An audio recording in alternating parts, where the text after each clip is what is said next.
and welcome to my live reaction of Liverpool 2, Wolverhampton Wanderers 1. Sorry, let me just turn the camera a little bit. Sorry, I'm totally disorganised as per usual. Welcome to everyone to the live stream.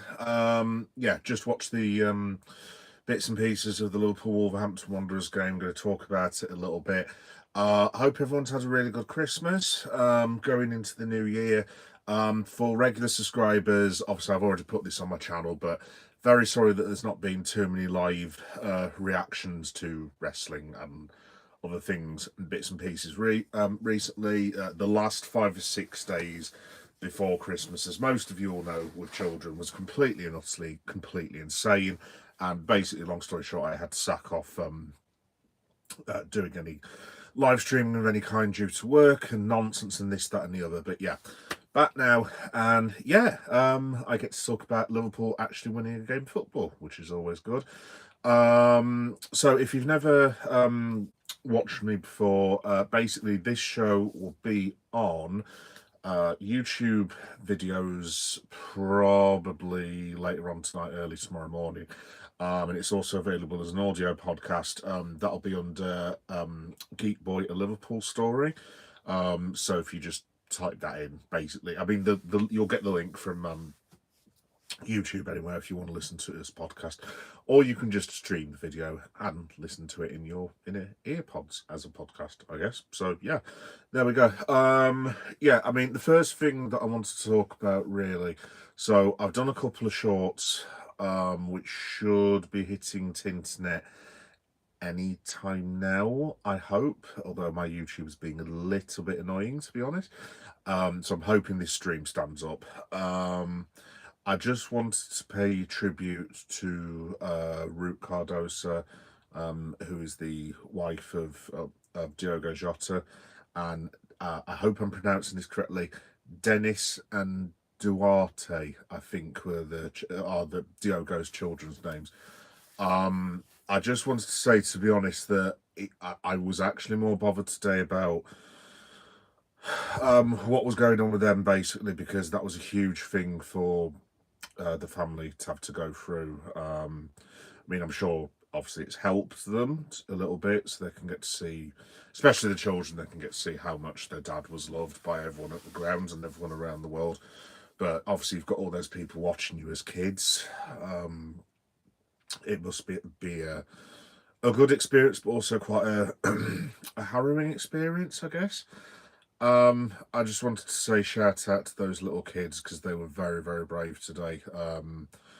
I have a lot of respect for Jota's family, obviously Andre Silva's family, and a lot of respect for those children as well. So just shout out to them because I can't imagine how difficult that must have been for the whole family to go through today. But I hope it's brought them, I don't know, I hope it's just proved how much all of us love Diogo Jota, loved Ruth's husband, love the kids' father, and yeah, that will always keep a special place in our hearts, really. So I just wanted to begin with that. Just shout out to them, and I hope they can excuse me, crikey. I hope they can find some solace in today. And it was very emotional. I managed to catch, so obviously, because the match wasn't shown live, although we could get in and change in that soon, because from what I understand, the 3 p.m. blockouts might be a thing of the past, hopefully, according to The Guardian. But we'll have to wait and see on that. But yeah, I managed to get a video because someone uploaded the two children coming out, basically, to honour the father. I think they went with Van Dijk toward the Kop as well, and it was a really special moment. Obviously the match itself, Wolverhampton Wanderers obviously were a huge part of Diogo's life. They're the ones that brought him to England. I think it was on loan at first that they turned up, and then they made him a permanent signing from Porto, I want to say. Obviously we brought Diogo from Wolverhampton Wanderers, and obviously being from around the area, I know that the Wolves fans always held Diogo in very, very high regard. So shout out to them as well.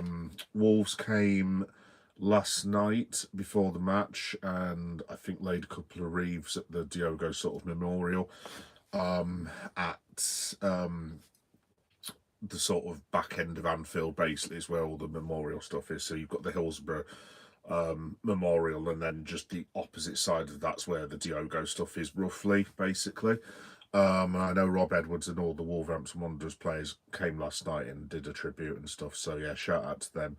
Again, shout out to the Wolves fans today. They were brilliant singing his name, obviously in the 20th minute. And I know from social media that they were singing Diogo's name throughout what was going on during the match. So yeah, swig of water for Wolverhampton Wanderers. But yeah, for me, that was the most important thing today. Was the tributes to Diogo. Obviously, we knew it was going to be emotional and everything.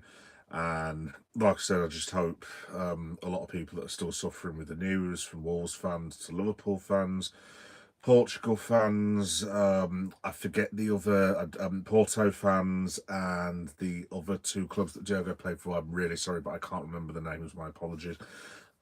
Just anyone that misses Diogo. I know I miss the bloke every single day. He was, as far as I'm concerned, one of the best players to ever play for Liverpool Football Club, and I won't hear anything of it. I absolutely loved and adored the guy. So shout out to Diogo and Andre Silva, and it was a beautiful tribute for the family. So yeah, well done for all that. In terms of the game, so I'll try and go through everything that sort of happened. I was trying to do a bit of live sort of stuff on Reddit. I'm also on that as well.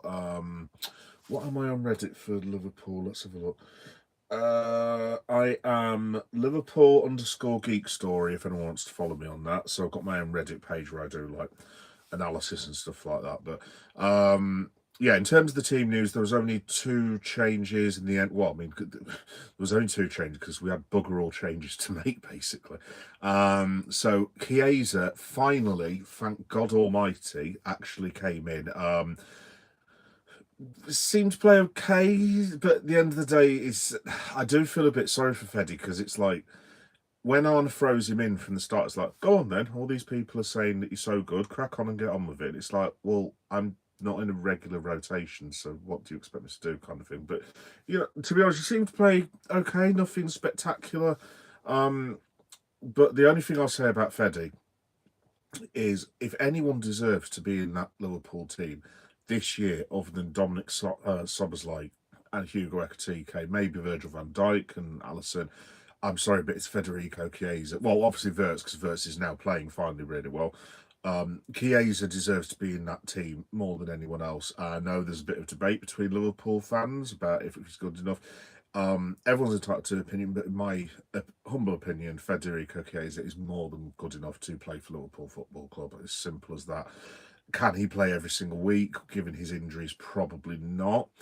But I certainly think he deserves to at least be in rotation. I mean, to be honest, I don't really know what more the man has to do at this point to prove himself to Arne. I mean, you can't just judge him on one start against Wolverhampton Wanderers. You've got to look at the whole picture. And Chiesa, when he comes on, does cause complete and utter mayhem and chaos.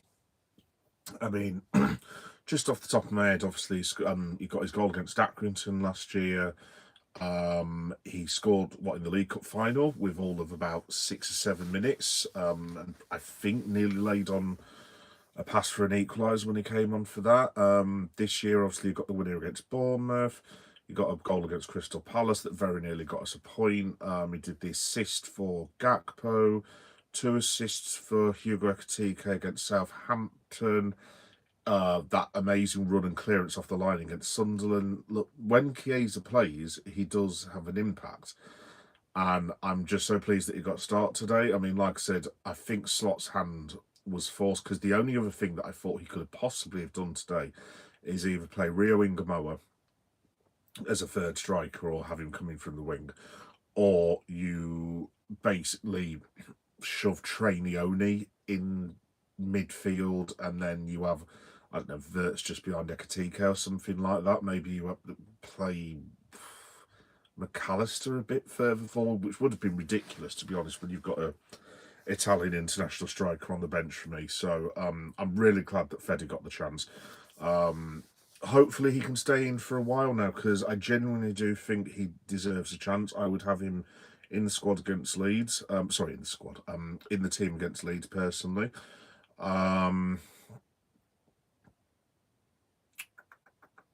I'm just trying to think who's back. Obviously Gakpo came back today as well, so is Slot more likely to give Gakpo the start against Leeds? I would probably suggest yes. Maybe he rotates and sends Rio out against Leeds. I have a feeling, I hope this isn't true, there's just something that's telling me that they might send Rio and Gamora out on loan, and I really hope that's not the case.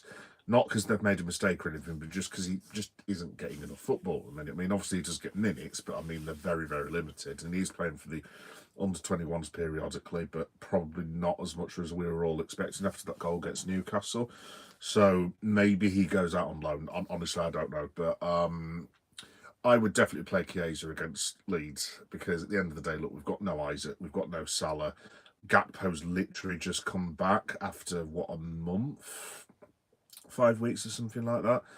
Do we really want to be putting Cody Gakpo into the first 11 when it's not necessary? Not for me, to be honest. But yeah, look, we'll have to. Leeds is Leeds at the end of the day. Like, the main thing today was that Liverpool, obviously, aside from Jota and his family, which was the most important thing, the most important thing match-wise was that Liverpool got the job done today, and they did.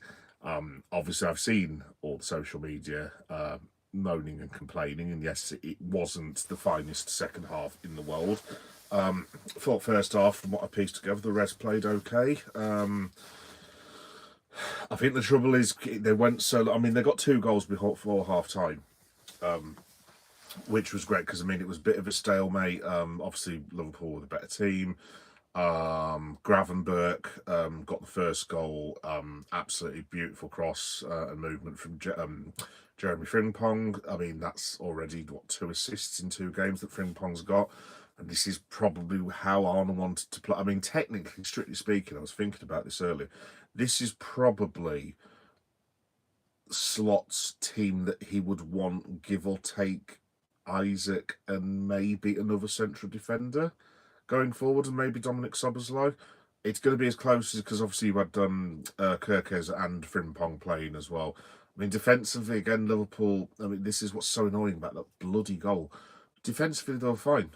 It was a shutout. It was a 2-0, job done. And like, I'll get onto this in a minute, but I don't understand why Liverpool keep giving themselves this. It's like they've got to it's like at the moment they're trying to test how far they've come by giving themselves an uphill struggle, if that makes any sense at all.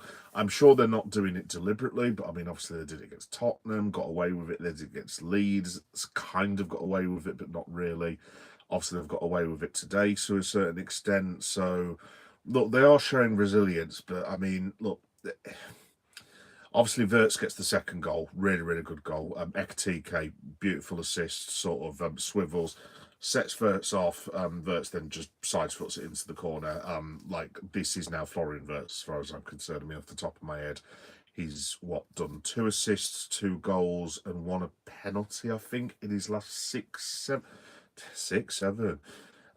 Sorry about that. My son keeps shouting 6-7 at the minute and wandering around the house, and yeah, so I've now started doing it. But the last 6 or 7 games, basically, Wirtz is now getting goals and assists. As far as I'm concerned, that ridiculous thing that he had taken off him against, who was it, Sunderland? Yeah, I mean, I'm sorry, I'll maintain this. I think that shot was going in. It's like, oh, it took a big deflection. It's like, well, why on earth did the Sunderland attacker get his goal when it took a huge deflection off Virgil van Dijk's arse? Like, I didn't understand that. So yeah, as far as I'm concerned, Wirtz has got 2 goals. Simple as that. I'm not listening to nonsense about that. And yeah, so we're going 2-0 half time. And I think this is probably the complaint about Liverpool. Like, 2-0 against Wolverhampton Wanderers going into the second half. You've got your clean sheet, you've got the result, job done. You don't have to come out and play brilliant attacking football. Just keep the ball, and then eventually, when it comes, get the third goal, get the subs on, job done. There we go. No, because Wolverhampton Wanderers, and this is the story of our season, sadly, and I don't know who our set piece coach is. I think they might have to reevaluate the man's job role, because we then contrived to conceive. Hello. We contrived to concede, easy for me to say, yet another goal from a bloody corner. Now, I've seen us concede from a corner this year, but I mean, this was. I don't have the words. I just simply don't have the words. I've seen the highlights since. And literally, the Wolves player sends corner over. I forget who it was who scored. I'm not too sure, but literally, the bloke just goes, ding. Oh, cheers, nice one. And all the players were like, well, how did he do that? And looking around at each other, and I'm like, what are you doing? It's like, you've done all that hard work in the first half, and then Wolves get one corner, and then from what, the 52nd, 53rd, 54th minute, whenever it was, I mean, the rest of the half was nerve shredding. I mean, obviously, I watched most of it through Redmen. So if it's not televised, what I usually do is I've got all my Reddit stuff, so I'll watch goals and stuff and highlights as they come through, and then I usually watch Redmen or listen to Radio 5 Live and kind of piece together everything that's happened. But I mean, not even seeing the whole game, I mean, you could hear through the radio the crowd just literally not turned on the team by any stretch of the imagination, but as soon as Wolves scored, everyone literally went, oh my God, here we go. And it's really weird because it's like, why are we all getting, and including myself as well? I mean, I suffer from GAD, generalized anxiety disorder, and stress and panic attacks and stuff. So as soon as Wolves scored, that was me straight away going, what the hell's going on here? But it's really weird now because we are actually winning, if you see what I mean. I mean, we must have won, I think we played 7 games. I want to say 7 games, we've won 5 and kept 3 clean sheets, maybe. Who were the clean sheets against? Brighton, Inter Milan, and was there someone else? West Ham. Yeah, so 3 clean sheets in that lot. We only conceded the one today, again from the wretched corner. We conceded 1 against Sunderland. I mean, to be honest, the only time we've messed up defensively was that wretched last 20 minutes against Leeds United, which again all came from corners and giving away stupid fouls. So look, I'm not going to go in on the lads too much because, like, look, a win is a win is a win. The most important thing was for Liverpool Football Club, like I said, to honour Diogo today. That was number 1 as far as I'm concerned. In terms of match, the number 1 priority was to win the game of football, and they've done that. And well done to the lads, because a couple of months ago, if Wolves had scored that goal, Wolves would have won the game. And I am deadly serious about that. If that had been in mid-November and Wolves had scored in the 53rd minute, a couple of months ago, I have no doubt in my mind that Wolves would have won that game 3-2 a couple of months ago. Easy. Because we were that fragile. So, to be fair to the boys, they are showing it sounds a bit ungrateful. Obviously, I don't want to be that guy, but if we could just cut out a lot of the mistakes. I mean, basically, if Liverpool scored that goal in the second half, and they're the ones that get the 3rd goal, I mean, that match is done, basically. I think they're a 3-0 away from basically being back to where they were, because anytime we just go 2-0 up, I mean, it's like, it's less convincing than when we're 1-0 up, which is really, really weird. I mean, we are now getting to the point where we can get 1 and 2 goals up, but they need to start hitting the 3s, possibly the 4s, if they can do. But the only trouble with this is we're now coming to the end of our, well, I say easy fixtures. I mean, the Leeds match is going to be horrendous. I will tell you that now. I live in Leeds, and the locals are well up for this. This is not going to be easy by any stretch of the imagination. I'd still back us to beat Leeds, but it's going to be like today. It ain't going to be a 3 or 4-0. I'll tell you that now. It's going to be a 1 or 2 if we win. Fulham, from looking like, yeah, it's a relatively kindest fixture, is now looking not brilliant, to be completely honest. Obviously, we'll have to wait and see about that. But I mean, I think Fulham won again today. I've got the tables in front of me actually, and I think Fulham. I'll go through the tables in a minute, guys. Fulham and yeah, I thought they were. Fulham have now gone to 10th, and they're only 4 points off us at the moment. Yeah, they're actually going great guns at the minute. So Fulham's probably the first of the matches where it's not very ambitious, but if you offered me 4 points out of Leeds and Fulham, I would be tempted to take it, to be honest. I mean, Liverpool, don't get me wrong, we should be going to go and beat Fulham at Craven College. No offence to them. I really enjoy watching Fulham, but Liverpool should be going to beat Fulham.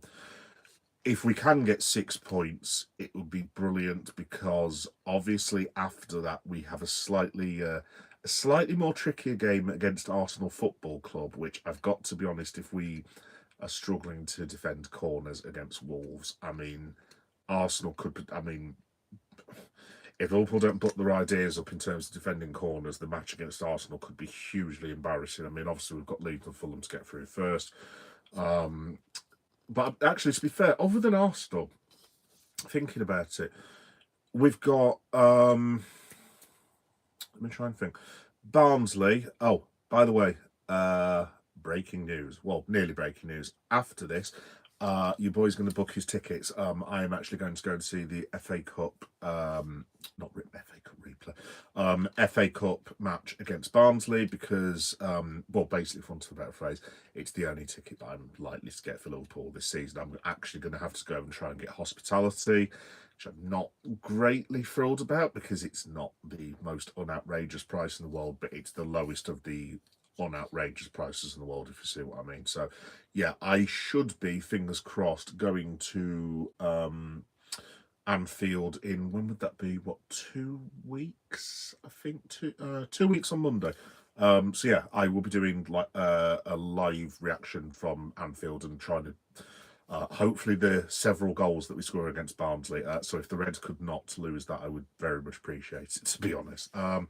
After that, we've got Burnley. I mean, again, you'd imagine that we should be able to beat Burnley. After that, I want to say it's the Marseille game, which is pretty pivotal, to be honest. And then I know we've got Newcastle at the end of the month, but I think we've got someone before Newcastle. I just can't put my finger on who it is. Anyway, the point is, if we can get some of these injuries back, and if we can get a few of the players fit and firing, like I said, Wirtz is doing really well. If we can keep Ekatike fit, and if we can just keep the back door shut a little bit more, Liverpool we've given ourselves a lot to do. I mean, I think it's too much for the title. I mean, there are still some people who haven't given up hope. I mean, look, if Arsenal could drop a couple of points, which they don't look like they're going to do at the minute, because at the end of the day, I'm looking at Arsenal's record now. They've played 18, won 13, drawn 3 and lost 2. I mean, if they replicate that second half of the season, basically they'll win the league, or they're going to go very close to it. But if we could get Arsenal to lose a match, and then, I mean, it's asking a lot, obviously. I can't see us winning it at the Emirates, frankly, at all, the way that we're playing at the minute. But if we could do a smash and grab on them and beat them, if you can get it down to, if we could get to, like, I don't know, 4 to 5 points behind Arsenal, there is a slight outside chance. But basically, we still are going to have to win pretty much every game of football that we take part in until the end of the season. And I mean, how many Liverpool played now? 18th, so we've got one more, and then we're halfway through the season. We're going to have to win out of that last 19 matches off the top of my head. So we've got 20 more games. 20 more games. Let's have a look. So we've got 32 points. There's an extra 60 on offer, 92. I think realistically, if Liverpool was still, and I can't, like I said, I cannot see it. If they still have ambitions to win the league, which some of the players are randomly talking about, which is a bit weird, but if they do, I think we have to win 18 out of 20. And Arsenal away from home, Manchester City at home, Old Trafford, Merseyside derby at their place, the Villa away from home. I mean, that's just five off the top of my head. Chelsea at home. Crystal Palace, who we haven't beaten since about 1947. Do I see us winning 18 out of 20? I can't see it, to be honest. I really can't. However, looking at this now, Liverpool are now in the top four. So yeah, I'll give you the table, guys, actually, while I'm here. In fact, I just want to check the Chelsea score because I'm not sure what's actually happening with that at the moment. Let's have a look. Chelsea nil, Aston Villa nil. Well, that's actually not a bad result for us, to be honest. I think tomorrow Sunderland play. In fact, let me have a look. Oh no, internet's gone out. Hopefully this feed won't go out. Fingers crossed. No connections are available at the moment. Thank you very much. That really is not helpful. Let me just try and reconnect. Hopefully this isn't knocking my stream out at the minute. But yeah, it's 0-0 at the moment with the Villa and Chelsea game. So, I mean, any result in that technically is decent for us, I guess, because, I mean, if Villa can do Chelsea, obviously we're getting to the stage we can also forget about Aston Villa. However, depending on the coefficient, which England should have the fifth place looking at the results at the minute, that gives us the opportunity for fourth and fifth. Obviously, we can still qualify for the Champions League by winning it, but I would probably suggest that's going to be very, very difficult given our form. Look, Liverpool should be able to get into the top four, but I wouldn't still have it as a given. The lads are going to have to work for it, which is the slight problem because it's just like when they've been used to winning trophies. I mean, we won what, I don't know, how many trophies have we won now? What, 9 in the last 7 years or something daft like that? 10 in the last 7 years? Obviously, the players are used to, how to put this, a more gracious standard of living, shall we say, at the moment. And it's like, yay, this season you get a top 4 race. And it's just like, oh, that's great. So, look, I'm sure the lads are professional and they'll try and get it done. But just in terms of the table, if I can get this bloody thing to work. Come on, let's have a look. Here we go. Right, so, 4. So I'm just looking at the table, guys, at the minute. Yeah, Wolverhampton Wanderers, Burnley, and West Ham have gone. Pretty much. I think if Leeds win at Sunderland, that's it. Leeds playing Sunderland, I think. If Leeds win tomorrow and Forest win a couple more games, I mean that's the bottom 3 done. I wouldn't be surprised if Nuno was to disappear. I mean, you look at all these other teams. I mean, between Man United and Bournemouth are now 15th. This is so weird. Bournemouth were like 4th the other week. Yes, Bournemouth 15th. And then you've got Manchester United, who are now in 6th, who were 4th last night, or 5th, on 29 points, which is like a 7-point gap. So there's a boatload of people behind us. Obviously, Everton drew with Burnley today, which technically is a good result for us. It keeps the Ev. Well, we're 7 points clear of Everton now, so I mean that should be absolutely fine. We are. I'm just trying to work out who's playing who. Crystal Palace are going to be playing. Oh, Crystal Palace are playing Tottenham. Yeah, so if one of them. So, for example, if. I think Crystal Palace will actually beat Spurs, to be honest. But you'd imagine over the course of a season, Tottenham would finish higher, maybe. So if there's a draw, I'd say if there's a draw in those matches tomorrow, we're pretty much. I'd say we're in a top 7 battle at the minute, maybe top 8. I think over the course of the Christmas fixtures, if all the matches go to form, you would imagine Liverpool would be not home and hosed, but basically it's looking like we're going to be in a bit of a battle between us, Chelsea, and Man United. Again, you would like to hope Man United might start to fall away due to the lack of quality they've got, and obviously the African nations. Because there is a potential fiasco happening next year. Our 3rd to last match on Bank Holiday Monday is Man United at Old Trafford. That does not even bear thinking about. If we need a result to stay in the Champions League, I don't want to birth that into existence, but I'm sure you can get what I'm getting at. I do not wish to spend my bank holiday having lost a Champions League place to Manchester United at Old Trafford, because I would not be very pleased about that, to say the least. So, yeah. I mean, yeah, like I said, in terms of Liverpool, so we are now, as it stands, so Chelsea, if the result stays the same as it is now, we're 5 points off Villa, which is okay. It's not insurmountable. In fact, I'll have a look at the score. Yeah, it's still 0-0. So, yeah, I mean, that keeps the Villa within 5 points of us. I mean, actually, I think out of all this, a draw would be probably the best thing, thinking about it.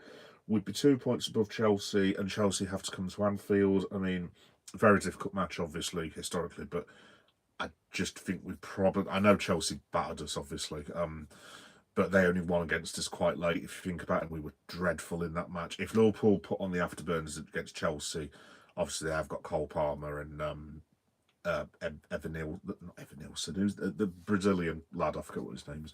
But they have very dangerous sides on the day. But you'd probably back us to beat Chelsea, I would have thought, especially at Anfield.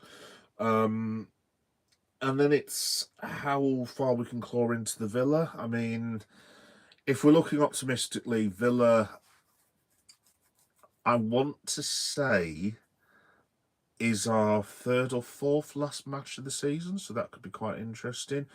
Do I think Villa will go all the way? To be honest, I actually think they'll hang around longer than they did last time they challenged for the title, a couple of years ago when it was. Do I think they'll win the title? I can't see it just due to the squad. I really can't. But look, I wish Villa all the best at the end of the day. It's nice to see someone else there, to be completely honest. So, but even if Chelsea beat Villa, like I said, bonus is that takes another point off Villa, and we're now 4 points behind. Villa lose the next match, we're 1 point behind them, and so on and so forth. So I say overall, there's a lot to be positive about. I just think that I'm just trying to look if there's anything else that I've written down from my notes. No, I think the main thing, folks, for me, to be honest, is just if we can just lose this ridiculous habit of getting 2-0 in front or getting 1-0 in front and then double jeopardying ourselves. I mean, it reminded me a lot of the Tottenham match last week. It's like we're 2-0 up. It's the 84th minute. You're down to 9 men. Well, what was it? Spurs went down to 10. Yeah, they went down to 10. Then we scored the 2, and then they went down to 9 after they'd scored. I think if we clear the Richarlison thing and then Romero gets sent off, I think it's like, well, yeah, that's game over, and then you just use your common sense. But I mean, our game management in that match was nothing short of abysmal. I wouldn't say it was quite as bad today, because obviously Wolves did have 11 men. But,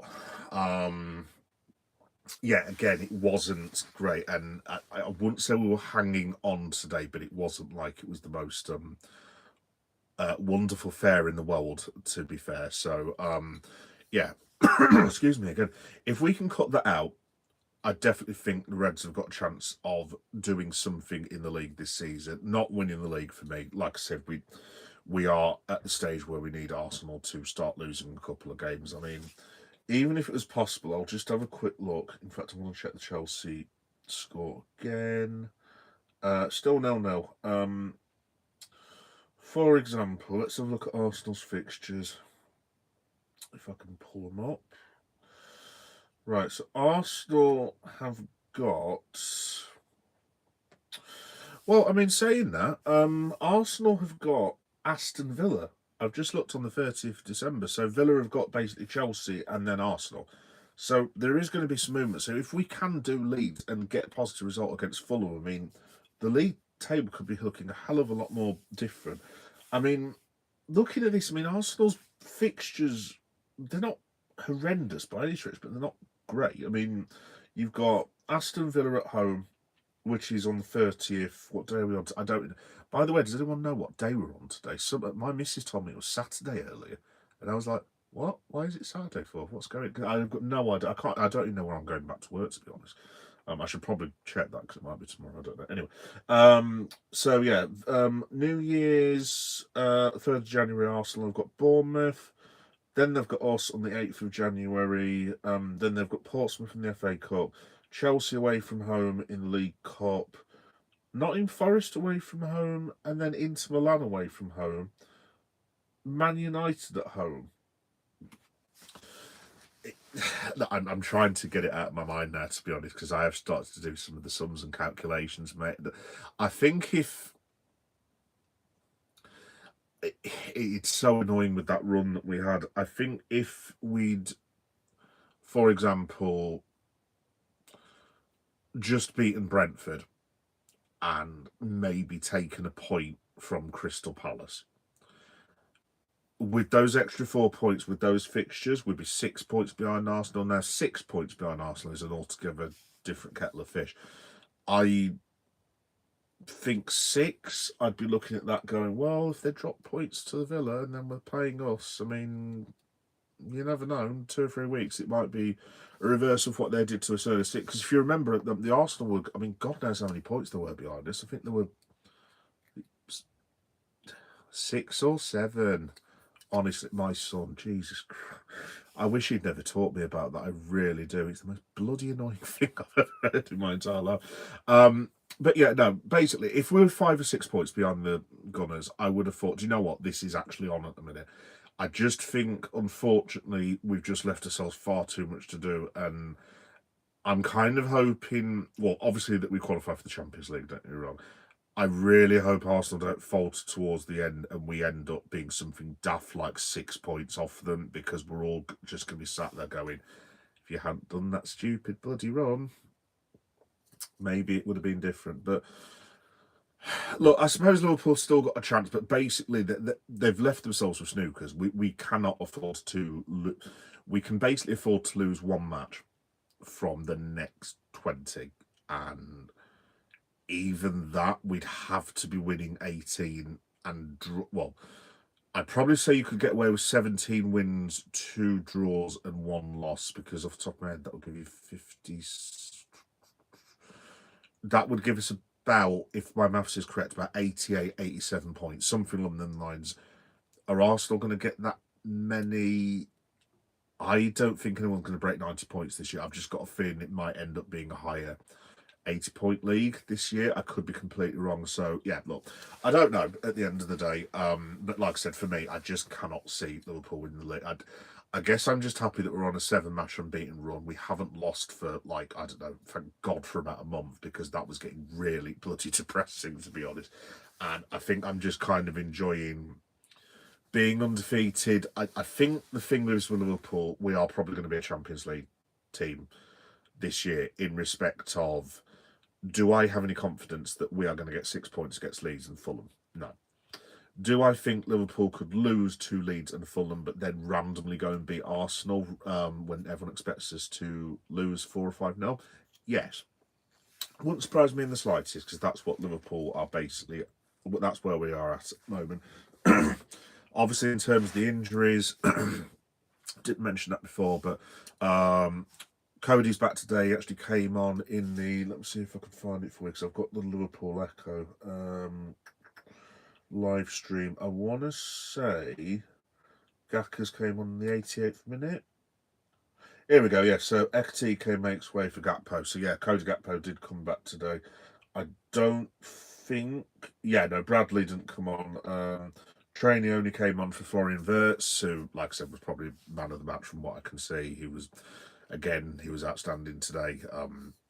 We are now looking at a seriously very, very good player. I mean, that's another thing. If Wirtz can go on a tear the second half of the season, then we've also got a chance. I mean, it's just such a shame about Isak now, because obviously in terms of your goals, I mean, we didn't have a striker scoring today, so we had. Well, I mean, strictly speaking, you could class Wirtz as a striker, but he's more of an attacking midfielder to me, to be honest. So, obviously, until Isak gets back, and obviously with Salah at AFCON, Egypt qualified for the round of last 16 as well. If anyone doesn't know that, so the earliest that Mo Salah can come back, from what I've read, I think is the 10th of January or something like that. So I think most of the group games are done, and I think the third round of AFCON starts tomorrow or the day after, and then the last 16 ties are middle of next week. So you're talking, he's missed Leeds and Fulham, obviously. The Barnsley match, which hopefully I'm going to go and see, even if Salah was fit, I cannot see him being rushed straight back into that for obvious reasons. Obviously, the Arsenal match he's going to miss, and I suppose if he got knocked out, which I don't wish that on Salah, obviously, but I think the earliest he's going to be back is Burnley. So we've got at least 3 weeks with two of our top forwards out. I mean, Isak's done. I mean, he's done 1 week already. To be fair to him, I mean, if it is only 2 more months, then he's got 7 weeks. You're talking March, but then he's got to go through the whole team rehabilitation. I don't think Alexander Isak is going to be back until after the international break, personally, for me, to be honest. So obviously we are going to have to get used to a certain extent to playing without him, and he wasn't playing that much anyway, which means we've got obviously Gakpo's now fit, you've got Rio, you've got Chiesa, Wirtz obviously can play up front, and then you've got Hugo Ekitike. Jadon Danns, Jadon Danns, he of the forgotten fame, is now back. Hi Regan, how you doing? You alright? Jadon Danns is back training, so he should be hopefully available to play probably the FA Cup. Randomly, this will be the third time I've seen Jadon Danns if he's fit to play. Because I think every single time I've been to Anfield recently, I've managed to see Jadon Danns. He must miss me or something. So yeah, if Jadon Danns is back, then we're back up to like potentially 6 strikers who could play there. I mean, obviously you've got the lad called Figueroa who plays in the reserves. He looks like a really good prospect, but I mean, again, he's like 17, 18 years old, so I don't think he'd be thrown in. Obviously, there's rumours about Harvey Elliott. Also, oh, no problem, Regan. Thanks for tuning in, mate. Take care of yourself. Obviously, you've got, what was I trying to say? The potential of Harvey Elliott to come back. Now, if Harvey does come back, I think Villa will terminate his loan, personally. So, if Harv does come back, theoretically, again, you've got another option up front or just behind the front two. I mean, personally, I would just bring Elliott back now and just say, look, be part of the squad. And because I mean, the other thing with Elliott's loan, you could try and get him another loan, but I mean, where's he going to go to with the stature of Villa? Because the whole reason that Harvey wanted to go was to try and get into the Euro squad, and he's going to have to go somewhere now and tear it up and like be scoring and assisting as many goals as possible. Otherwise, he's not going to the Euros. I think it's very unlikely he's going to go to the Euros anyway. So, yeah, it's a difficult one for Harvey, actually. I think Harvey should actually come back. I really do. Until the summer and say, look, right, you'll be a very useful bench option. If Arna's just honest with him and said, look, Harvey, this is one of the reasons I let you go in the first place. You will be part of the squad and you will get minutes, but I can't guarantee you starts for obvious reasons. Would Harvey accept that? I think you would imagine he's probably accepted he's not going to the World Cup now, so he might be like, yeah, go on then. And then maybe he gets his move in the summer. So personally, if you can bring Harvey Elliott back, then great. Obviously, you've also got the problem with Kostas Tsimikas. So I don't know if anyone's seen this, but he got dug out the other day by the Roma coaching staff, who basically said that he was unfit and was getting tired all the time and wasn't able to cope with their training demands, which, I mean, they might as well just call him fat, to be honest. And I was like, bloody hell, that's a bit rude. You know what I mean, Costas wasn't the most technically proficient that we've ever had at the club, but I certainly never said that he wasn't fit or anything like that. So I don't know what's going on over there, but could you bring back some more loans? I don't know. Could you maybe get Costas back? I mean, see, the trouble is with the left-hand side, obviously you've got Robbo and Kirkes, and that's one place that we're actually okay for at the minute. I mean, if you brought Costas back, I mean, could you maybe have him as the option on the other side as an inverted winger, maybe, or just have him as a utility player? I mean, don't get me wrong, I do not want to see Kostas Tsimikas coming on the 89th minute to play central defence. No offence to Costi, I do like him a lot, he's a top bloke, but in central defence, no thank you, to say the least. Do you think Dirk Kuyt should start the next match? Oh, John Mitch, man after my own heart, mate. I would love Dirk Kuyt to start the next match. That would be absolutely quality. I love Dirk Kuyt. I actually saw him once. He's absolutely top bloke. I've got I went to see the Legends match and I managed to like wave to him and stuff. I think that's my claim to fame. But I saw him against Ajax. It was just a couple of years ago, and it's actually my top YouTube video ever because he this corner got cleared by the Ajax, so this is Ajax Legends, and Dirk went for this overhead kick, and everyone got up and were like, "We're going to see something magic here," and it nearly cleared the cop stand. And there was honestly, we were all in hysterics and people were laughing, this, that, and the other. So I put it in because I always put shorts and stuff when I go to Anfield and vlogs. So I thought, yeah, I'll put it on for a laugh, and it got a couple of hundred views, and I was like, oh yeah, that's all right. I woke up the next day to find out that it had 13,000 views. I was just like, and I ended up with about 40 new subscribers off it. So I was just like, Dirk Kuyt missing an overhead kick and sending it over the cob has got me 30 subscribers and 20 hours worth of watch time. It's funny how the world works, isn't it? Oh yes, John Mitch. Yeah, no, I honestly, I loved. He was in a very not a poor team because obviously Kuyt came in. When did he? Was it 2000 and? Oh crikey! I want to say it was 2006, 2006 to 7. Or 2007 to 8. It was one of the two. I want to say it was 2006, and I loved him from the moment he first turned up because I just thought Kuyt, at the time, we all got told he was a striker. And then, I don't know, about 5 or 6 months into the season, of whatever season that Rafa was playing him, he kind of ends up in a midfield. And I'm like, why is he there for? He's meant to be scoring goals for us.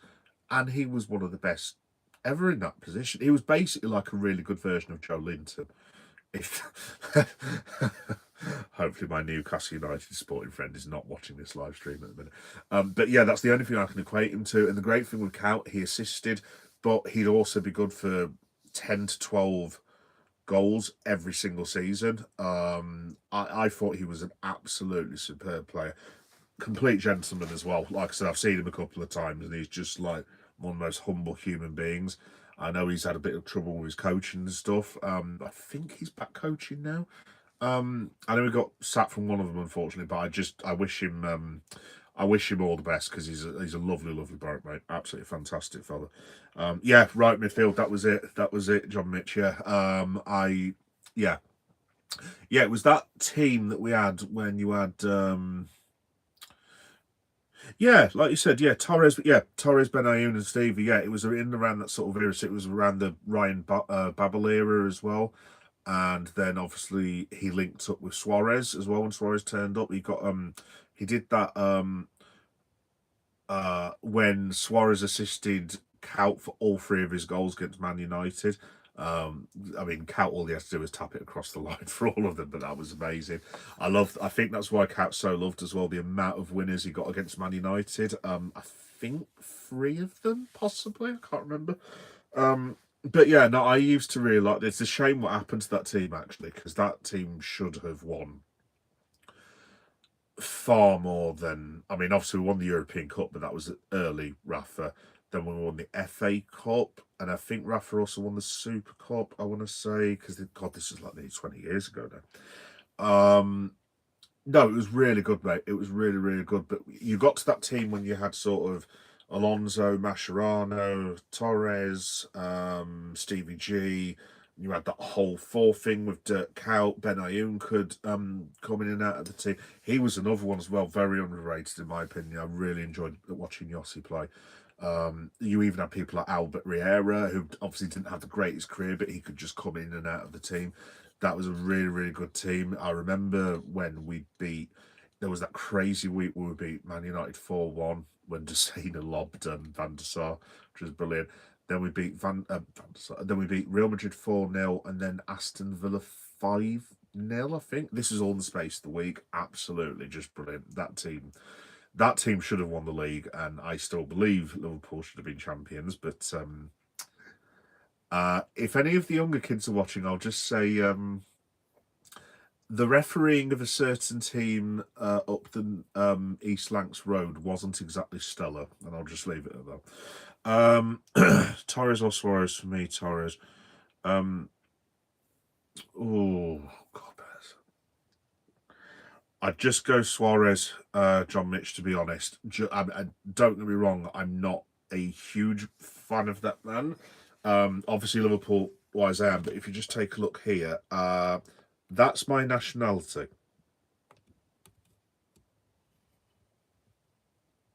Yeah, you can imagine my face when I found out we'd signed Luis Suarez for obvious reasons. I was not best pleased, but I have to admit he's one of the best players to ever play for the football club. So I saw Suarez live. I actually saw Luis Suarez play for Ajax against Groningen when I was in Amsterdam about 15 years ago. I didn't know who he was at the time. And I was like, who the hell is this fella? And he was obviously really, really good. Second time I saw him was against Wigan. It was a 1-1 draw, but the Luis Suarez performance in that match. So you know when you see something on TV and you're like, oh yeah, it's really good. But when you see it in person, and you see how good the footballers are. Luis Suarez against Wigan is still to this day, randomly, I know it sounds really, really random, the best live performance of any footballer that I have seen in the flesh by an absolute country mile. He hit the post a couple of times. He was Rabonering things every 2 minutes. He was bullying people off the ball, making these run. Honestly, it's sensational. As much as I don't personally, as a Ghanaian, care for Luis Suarez at all, and I never will do. What I have to say is he's probably... I think he's probably the 5th best player that I've ever seen play for Liverpool in the time that I've watched. Obviously, I never got to see Dalglish and Souness and Terry McDermott, and I only saw one season of Alan Hansen. Obviously, I didn't see Ian St John and people of that nature, so I can't really comment. But for the time that I've been a Liverpool fan, he was sensational, mate. In terms of Torres, brilliant impact. I mean, that first season when he scored, what was it, 30 goals? I mean, he's the best striker that we've had since Robbie Fowler. I mean, because obviously striking's changed now, because I mean, a lot of it's based on wing play and stuff. So, but in terms of a pure striker, Fernando Torres was absolutely sensational. That goal he scored against Blackburn, in my personal top 10 best of Liverpool goals. So he basically gets the ball. I'm trying to think how to describe it. Ball comes down the right-hand side, and Torres basically lets the ball bounce over him, doesn't even look, and then half volleys it into the top left-hand corner from when he's going for the right. It was absolutely sensational, mate. Sensational. Yeah, what a player. What a player. Suarez scores more, but Torres was more elegant. Yeah, no, I reckon so, John Mitch. Definitely. I'd definitely go with that. You from Cameroon? No, I'm not from Cameroon. Hang on. In fact, to tell you what, I've got a Christmas present from one of my relatives. Just bear me a second.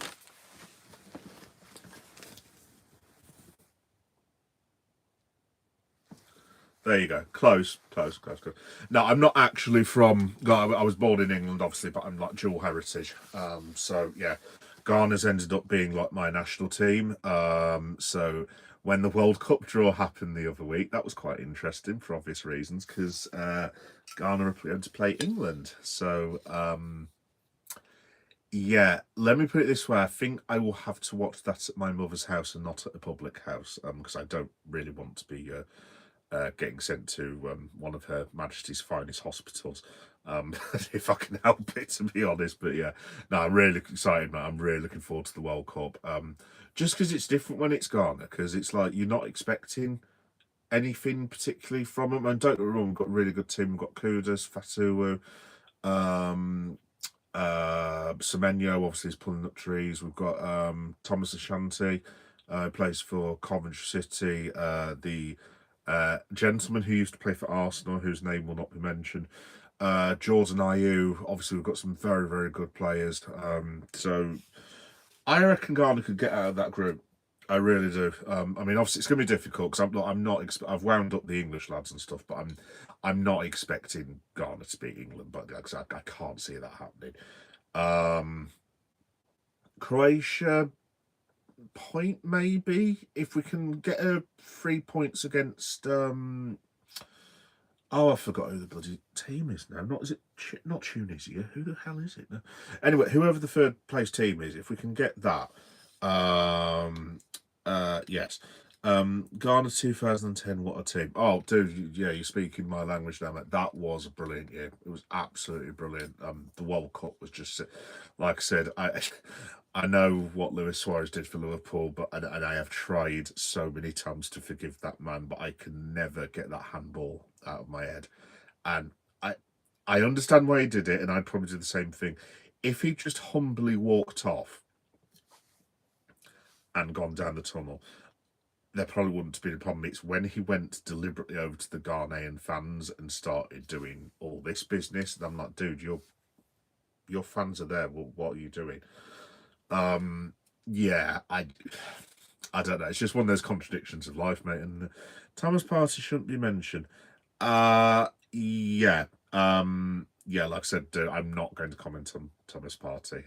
Obviously he had some legal issues, shall we say, that I'm not going to get involved into on this source channel. But yeah, it's each to their own.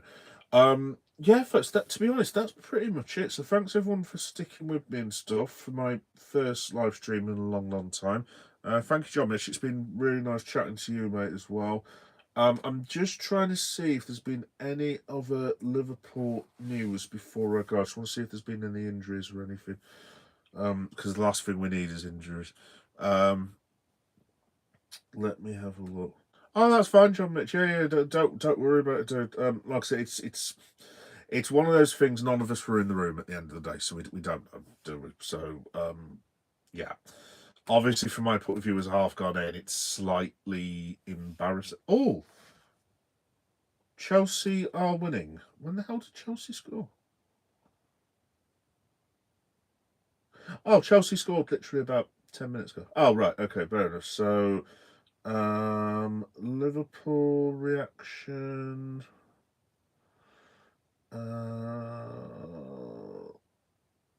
Oh, here we go, guys. Right, I'll just read you that. So, people that are listening on the podcast, I'm just reading quotes coming from Arne Slot. So, like I said, this will end up being a YouTube podcast. So, it should be out in about a couple of days or something. So, a couple of days. Sorry, tomorrow afternoon, hopefully. So, this is from Slot. Speaking to Match of the Day. For a long time until 2-1, it was the way I wanted the game to go. But then we conceded, and not for the first time from a set piece. But the positive thing about all this is for large parts of the season when we have conceded the set piece, we have lost the game. But in the last 2 games, we have been able to win. We also understand we have to improve in that part, and that's clear and obvious. On the goal and the performance of Florian Wirtz, it's nice for him to score his first goal. He has been very important for us throughout the season. But in football, it is about results. You are mainly judged on results or goals and assists. I think today he showed much more than just the goal he scored. He was special for us in many parts of the game. And on the tributes to Diogo Jota and Andre Silva, it was special. After this tragedy happened until now, I have seen so many special moments where the fans remembered him or our players conducted themselves unbelievably in the circumstances. Not only our fans, but the fans of away teams have shown the respect both Diogo and his brother deserved. It was special to see his children being the mascot and how emotional it was before the game and then in the 20th minute. Yes, that's Arne Slot, like I said. There's the man there. That's what my son made for me after Diogo died. So yeah, God bless Diogo. Yeah, we love you, buddy. Yeah, that's about it. So before I head off, I'm just going to go through what I'm up to because obviously we're in the middle of Christmas and New Year, and like everyone, no one has a clue what they're doing, and I'm kind of at work, but then I'm off again, and then I'm back at work, and then I'm off again. So in fact, spare me a second.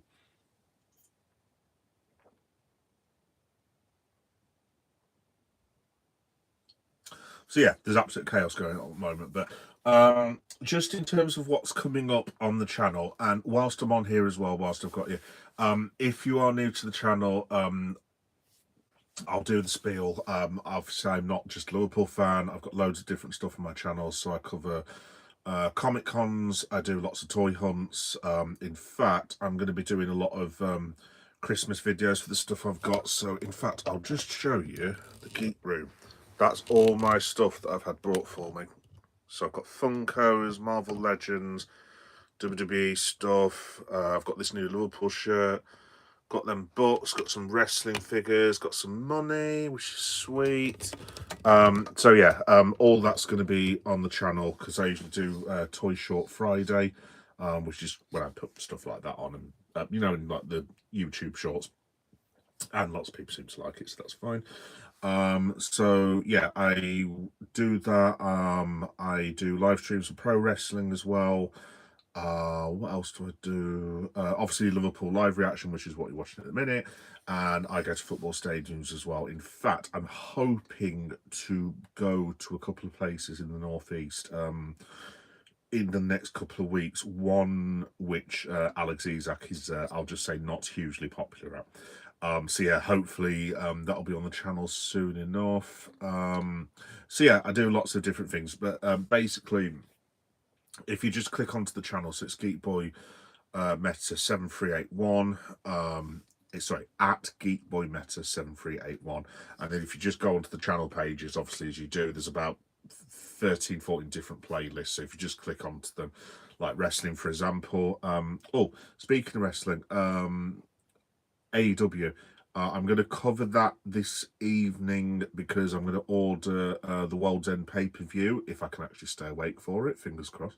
In fact, this is going to be a right night tonight because I get husband privileges this evening. So I'm going to be watching Match of the Day, then followed by the EFL. Then I'm going to be watching AEW World's End. I might do some live reaction, but the live reaction will be at like 4 o'clock this morning if I do it.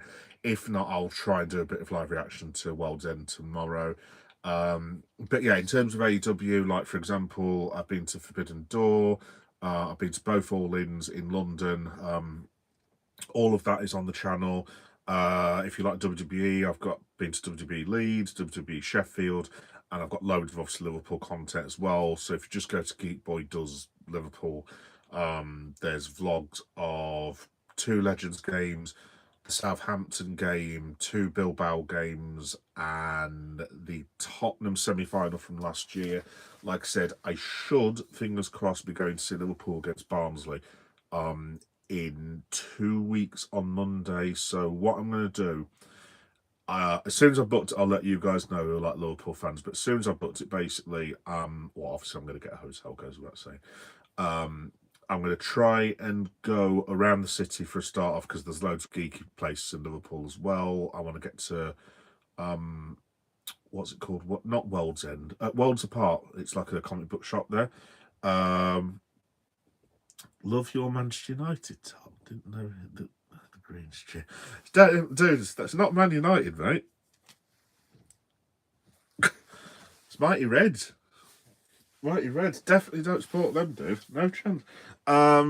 Yeah, what was I saying about that? Yeah, so when I'm in Liverpool, basically, I'm going to go to Worlds Park, which is like a comic book store.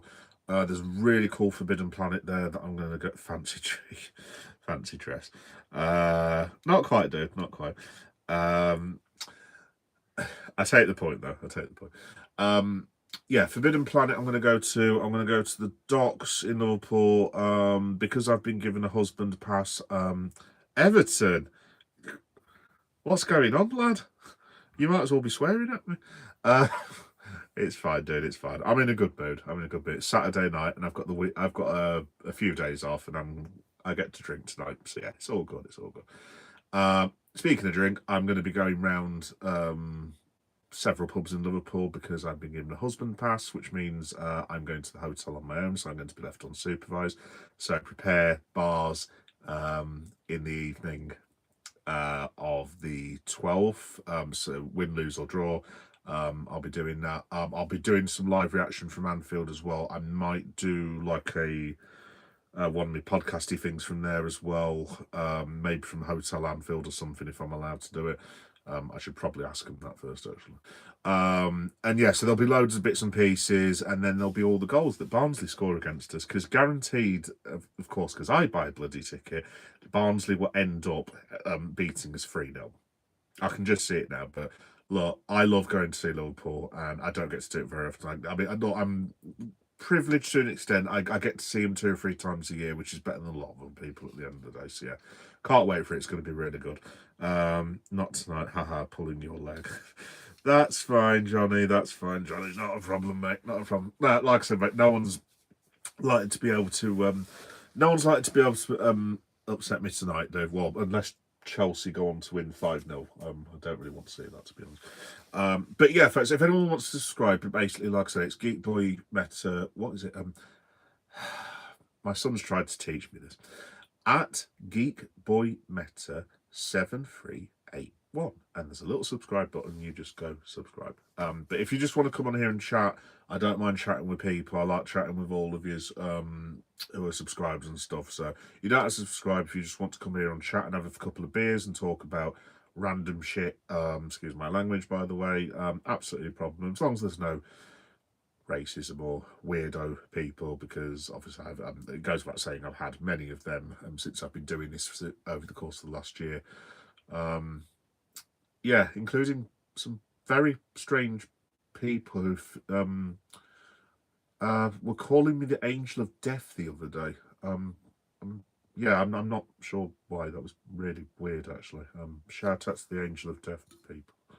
I don't know. Anyway, yeah, so I go on random tangents as well. You may have noticed. Yes. So in terms of what's coming up over the course of the next week, guys, just to say, like I said, I'm watching AEW World's End tonight, so I'll be doing some shorts and analysis and reaction of that, providing I suffer with sleep apnea, and sometimes when I'm scheduled to do things, sleep apnea decides I'm not meant to do things, and I end up missing live streams. So hopefully that will not happen tonight. But if not, I'll do a live reaction to World's End tomorrow. In respect of next week, right, so I'm back on Monday at a place that will not be mentioned.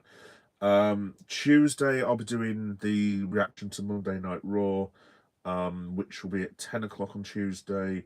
Now, this one is very important, folks. So, you know how people like drinking on New Year's Eve? I am also one of those people.